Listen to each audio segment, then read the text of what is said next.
Ladies and gentlemen, welcome again to another edition of Abbotsford Small Business, where you can find us, of course, on the interweb at abbotsfordsmallbusiness.com. Please feel free to send us an email at Abbotsford...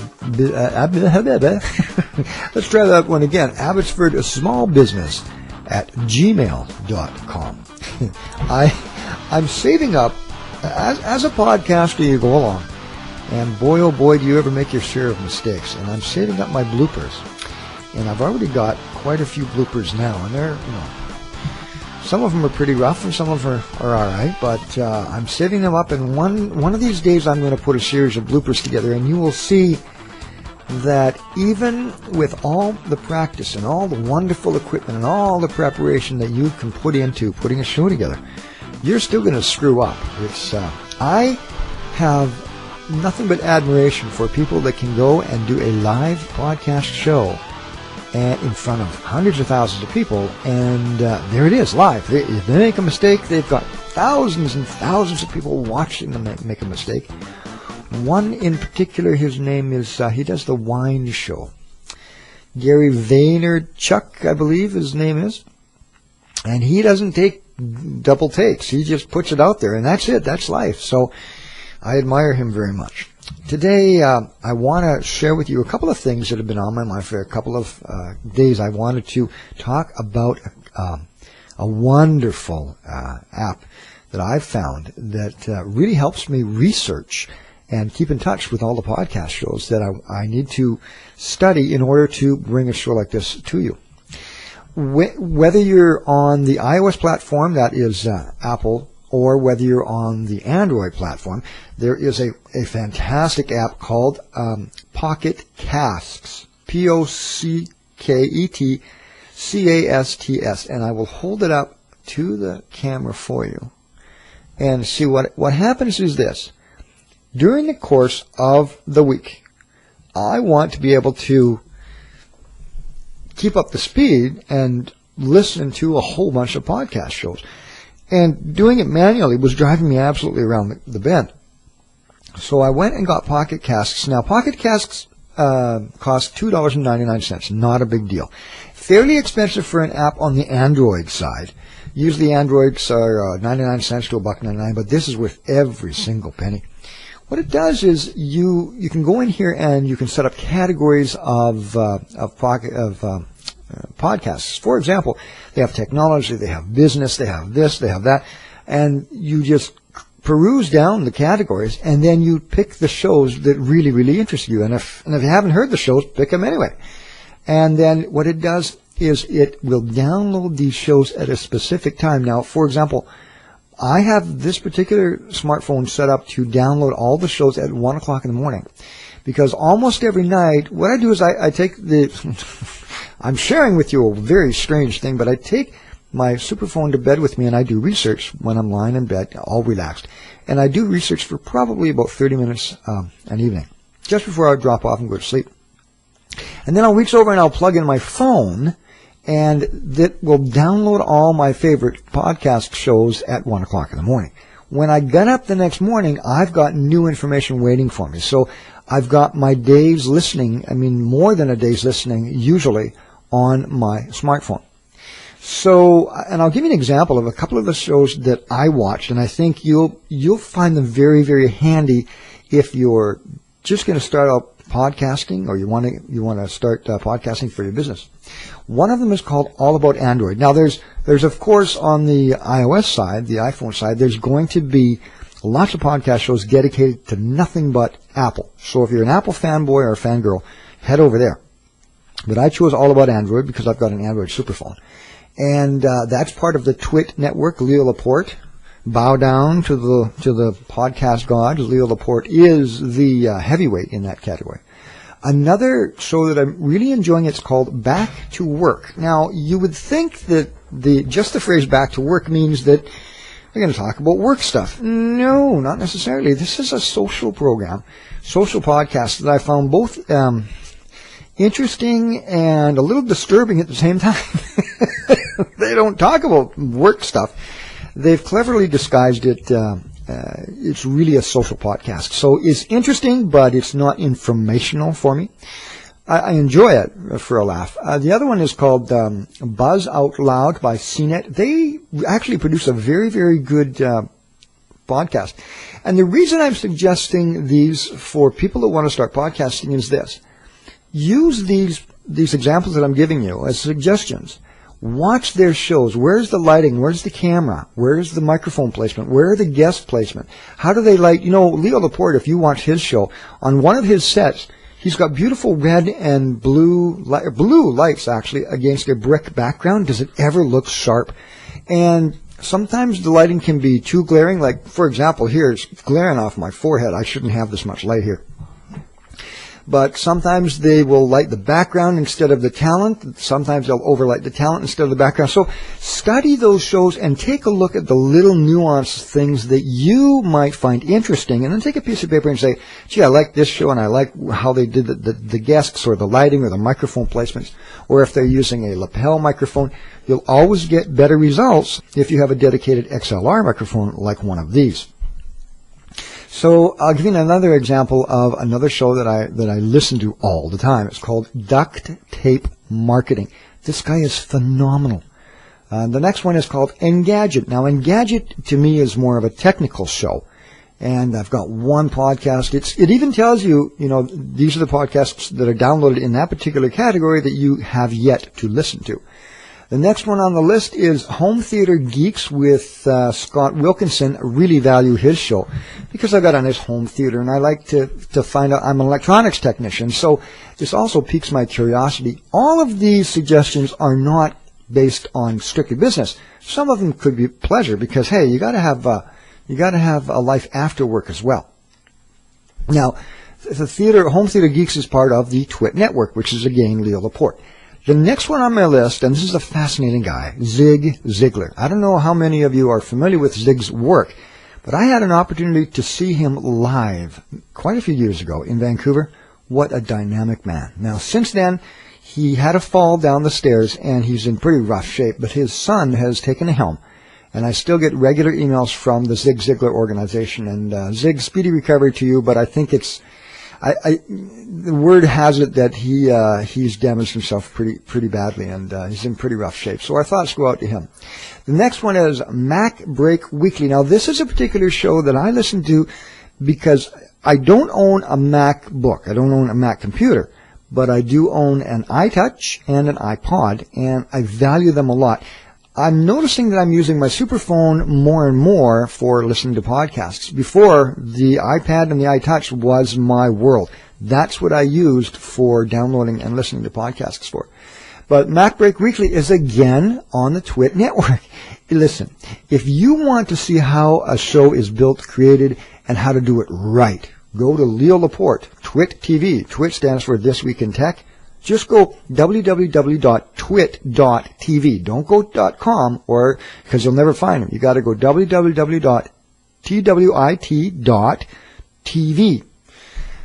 That's another extension that you might even, if you are going to podcast and have a lot of video, you might consider using that extension TV instead of .com, or get both. So the next show I religiously watch, and I never miss an episode, is called Tech News Today. Tech News Today is part of the Leo Laporte Network, of course. Tech News Today gives you all of the relative information of what's going on in Silicon Valley. Fascinating program. Really well done. That's another program that I study for lighting, microphone placement, guests, where they have just the general feel of the show, the rhythm of the show. Every show has a rhythm. The next one is really, really interesting because I've listened to about 6 of his shows, and I'm extremely impressed. This fellow is called the Entre Leadership Podcast. I'll spell that for you. The Entre Leadership is Entre spelled E-N-T-R-E, then the word leadership, podcast. He's very, very good. If you listen to his tone, his inflection, his rhythm, the soft, velvety tone of his voice, and then listen to the information. Let me break right here and tell you, and I don't know in your world if this happens, but it happens a lot in mine.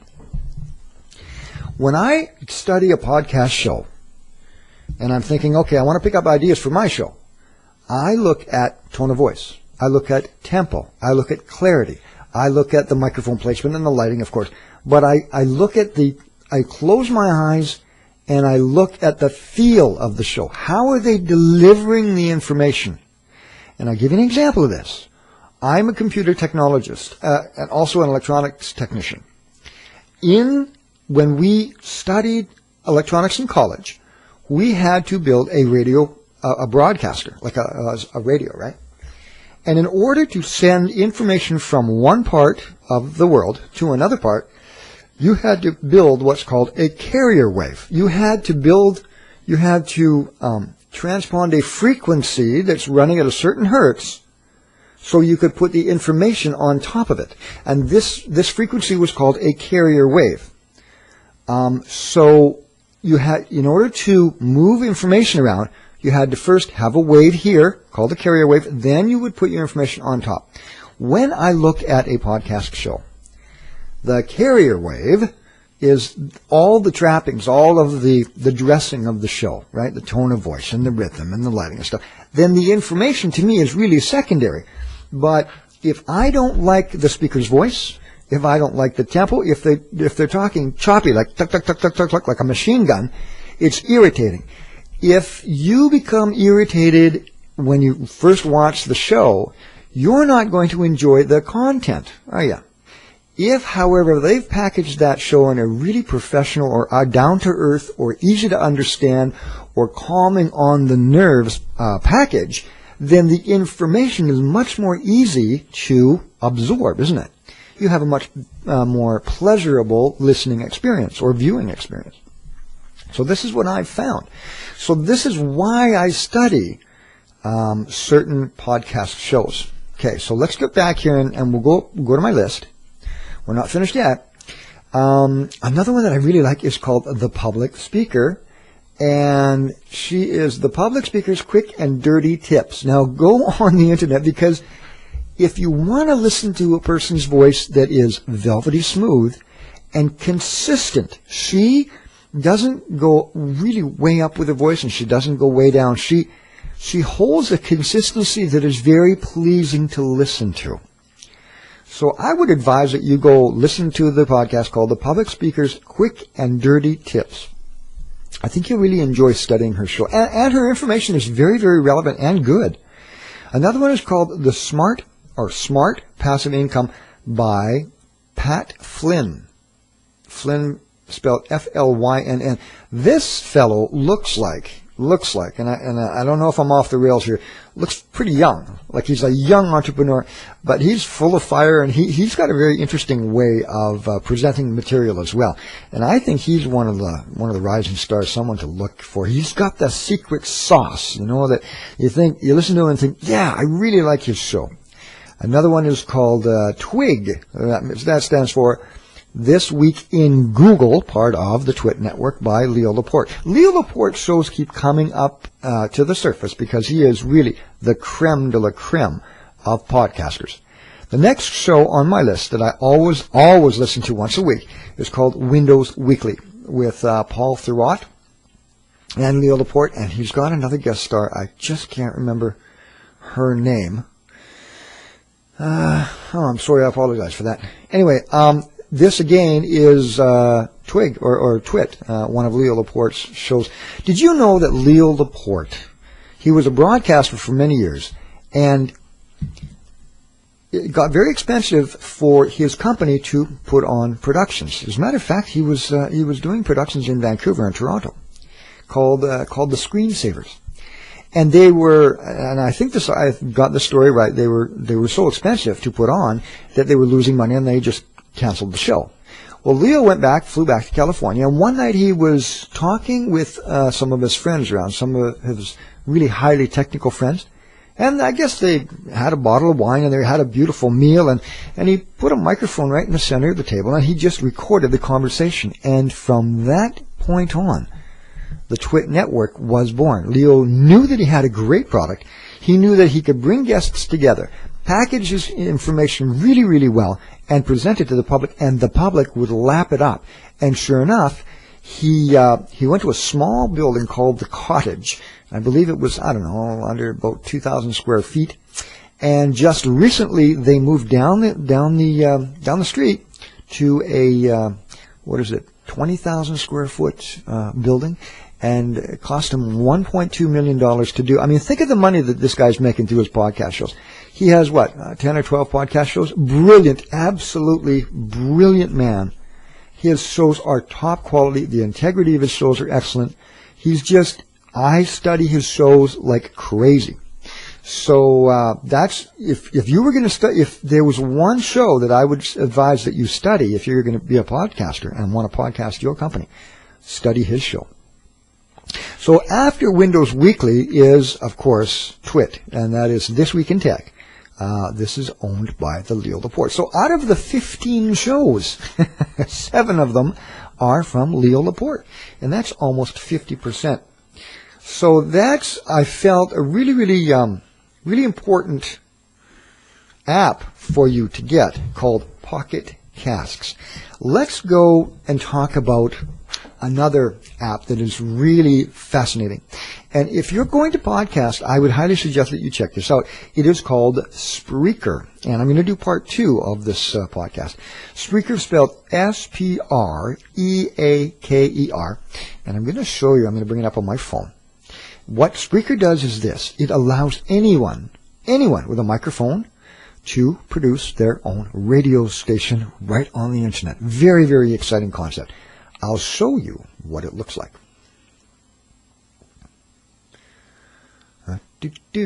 I have a radio show on Spreaker called Abbotsford Small Business. So I'll show you, I'll hold it up to the camera here so you don't get a lot of glare.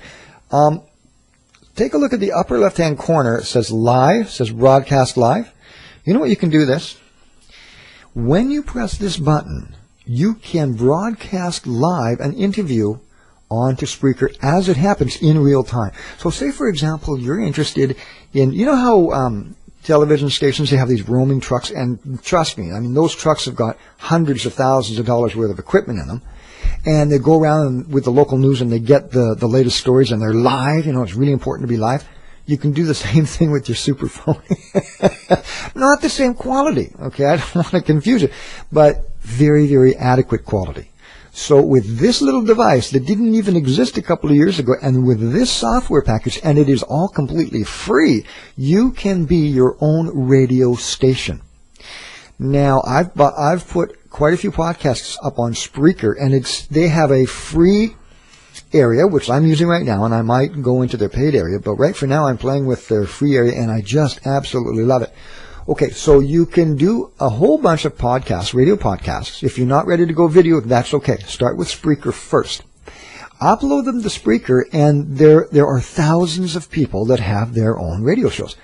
Here's an interesting thing you can do with Spreaker. You can take the player out of Spreaker and embed that player onto your website or your blog. Now, all of a sudden, you have material that you can repurpose, and you can do a weekly radio show from Spreaker. Bring that player over to your web or your blog, and repurpose it there. It is fantastic. And I'll tell you what, if you go over to abbotsfordsmallbusiness.com, we've done a new format. We do our video, which you're watching right now, and right above every single video, I have the Spreaker audio player. And with that audio player, you can do a couple of different things. You can listen to it right on the website, or you can download it.